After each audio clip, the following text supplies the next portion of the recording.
Sejumlah media Rusia dan Cina rame-rame mengejek momen ketika pasukan Amerika Serikat ditarik dari Afghanistan. Jenderal Kenneth McKenzie dari Komando Sentral mengumumkan bahwa perang mereka selama 20 tahun terakhir sudah berakhir. Harian Rossiyskaya Gazeta mengulas kekalahan Amerika Serikat sangatlah memalukan bagi Washington dan terlihat jelas oleh dunia.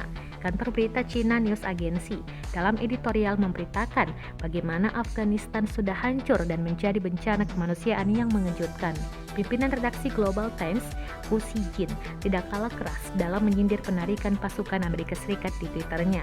Hu menulis, perang Afghanistan yang terjadi sejak 2001 harus diingat sebagai pelajaran yang memalukan dari Amerika Serikat.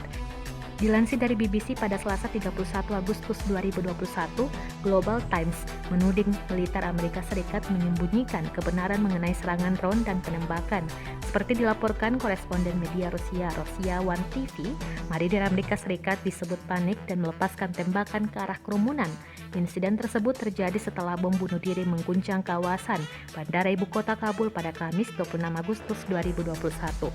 Saat itu, 13 tentara Amerika Serikat, 3 warga Inggris dan ratusan warga Afghanistan tewas dengan ISIS mengklaim pelakunya. Presiden Joe Biden dalam konferensi pers menyatakan dia berjanji akan memburu kelompok teroris tersebut. Tak berselang lama, drone Amerika Serikat melakukan serangan udara dan mengepung 2 target yang disinyalir milik ISIS. Hanya saja, serangan tersebut di dekat bandara Kabul dilaporkan juga meledakkan permukiman dan menewaskan 10 orang termasuk anak-anak.